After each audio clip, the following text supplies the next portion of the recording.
नाज़नवामी news में खबरों सिलसिलो जारी है। इन वक्त केपरो में खबर ॾींदालूं। केपरो में जिस्कम STP ऐं मुख़्तलिफ़ क़ौम परस्त पार्टियुनि जे कारकुननि पारां जिस्कम चेयरमैन सनान खान कुरैशी समेत सवें क़ौमी कारकुननि जी गिरफ़्तारी ख़िलाफ़ म्यूनिसिपल कमेटी केपरो खां रैली कढी शहीद चौक केपरो ते एहतियाती मुज़ाहिरो कयो वियो। क़ौमी कारकुननि सिंध एक्शन कमेटी जे सॾ ते आज़ाद कुंबर, मेहरान सिंधी, अकबर मरी, शौकत बुर्दी ऐं ॿियनि जी अॻुवाणी में हथनि में प्ले कार्ड खणी सख़्त नारेबाज़ी बाद एहतियाती मुज़ाहिरो कंदे मीडिया सां ॻाल्हाईंदे चयो त जिस्कम चेयरमैन सनान खान कुरैशी के 3 ॾींहंनि खां बिला जाइज़ गिरफ़्तार करे गुम कयो वियो आहे। हिन जो चवणु इहो त अगरि सनान खान कुरैशी ते को केस आहे त केस पाकिस्तान जी अदालत में पेश कयो वञे। किथां जो कानून आहे जो पुरअमन एहतिजाज कंदड़नि खे कंबे गुम कयो वियो आहे। मुज़ाहिरनि जो वधीक चवणु इहो त 6 जून बेरिया टाउन जे मुख्य गेट अॻियां धरणे वारे ॾींहुं बेरिया इंतज़ामिया ख़ुदि गेट खे बाहि ॾेई हज़ारी सिंधी माण्हुनि खे कूड़नि केसनि में फासाइण जी साज़िश कई आहे, जेका कॾहिं बि बर्दाश्त न कंदासीं। मुज़ाहिरनि चेतारींदे चयो त बेरिया टाउन इंतज़ामिया फुल फोर्स सिंधी ॻोठनि ऐं वसंदनि तां कब्ज़ा ख़त्म करे ऐं जिस्कम चेयरमैन सनान खान कुरैशी समेत सवें क़ौमी कारकुननि खे आज़ाद कयो वञे। ॿी सूरत में समूरी सिंध में एहतियाती दायरो वधायो वेंदो। बेरिया टाउन में धारी आबाद करी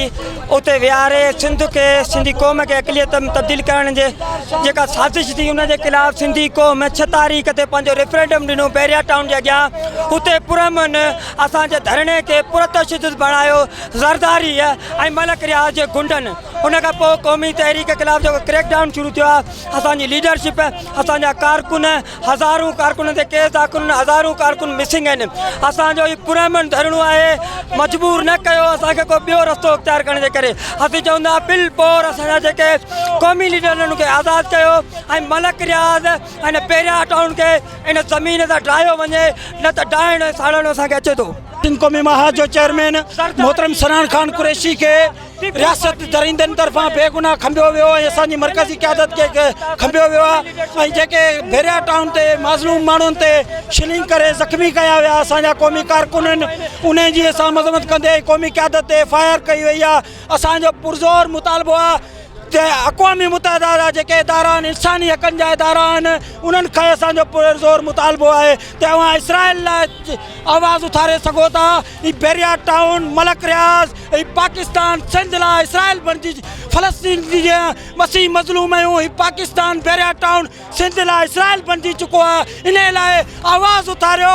ई न त सुबुह जो ही माण्हू जेके पुरअमन आहिनि ही अव्हांजा ही कहर जा कोट किराए एहतिजाज खे पुरतशद्दुद कनि। तव्हांखे असांजे अॻुवाणनि खे क़ौमी क़यादत ते केस ख़त्म करे असांजे अॻुवाणनि खे फ़ौरन आज़ादु कयो। दोस्तों अॼु असां जस्कम जे मरकज़ी काल ते एहतिजाज खे प्रेताल खे रिकॉर्ड करायो आहे त असांजे चेयरमैन खे जबरी तौर ते घरां खणी गुम कयो वियो। उनखे 2 ॾींहं थिया आहिनि।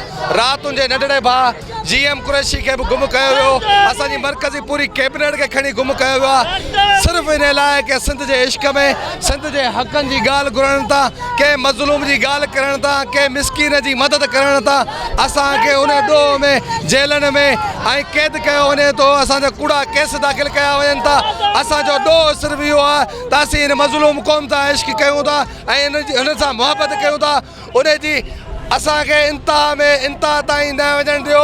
असां चाहियूं था फिलफोर असांजे चेयरमैन खे, असांजे चेयरमैन जे भाउ खे, असांजी पूरी पार्टी खे उन्हनि खे आज़ादु कयो वञे ऐं असांजे जेके कारकुन आहिनि उन्हनि खे बि आज़ादु कयो वञे। रियासती गुंडागर्दी आहे जेका रियासत वक़्तनि वक़्तनि गुंडागर्दी करे रही आहे। असांजे क़ौमी कारकुन खे खंबियो थो वञे, केॾीमहिल उनखे शहीद कयो पियो वञे, केॾीमहिल हिननि खे अगवा कयो पियो वञे। असीं हिन रियासत खे इहो ॿुधाइणु चाहियूं था त तव्हां पंहिंजूं सभु अटकलूं आज़मायूं आहिनि। असीं ॾींहों ॾींहुं लखनि ऐं किरोड़नि में थी था वञूं पिया। एतिरो करियो जो सुभाणे तव्हां पाण बर्दाश्त करे सघो। असीं हिन इंतज़ामिया खां वक़्त जे हाकिमनि खां इहो मुतालबो था करियूं त इहा गुंडागर्दी बंदि करियो।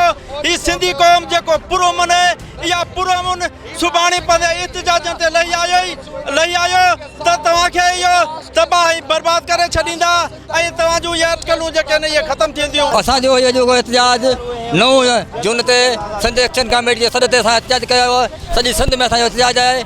असांजी घुर आहे त बेरिया टाउन सिंध जे माण्हुनि जी ज़मीन ते कब्ज़ा करे पियो उहो पूरी तौर ख़तमु कया वञनि ऐं असांजे क़ौमी कारकुन ऐं क़ौमी क़यादत ते कूड़ा केस दाख़िल कया वञनि पिया उहे ख़तमु कया वञनि ऐं ॿी सूरत में शहीद मोहतरम सनान कुरैशी खे गिरफ़्तार कयो आहे उनजी गिरफ़्तारी छो करे हुनखे फिलफोर आज़ादु कयो वञे असांजी क़ौमी कारकुन ते जेके कूड़ा केस दाख़िल कया आहिनि उहे केस ख़तमु कया वञनि। मज़ीद खबरों और तफसीलात के लिए विजिट करें हमारी वेबसाइट www.awamiNewsHD.com।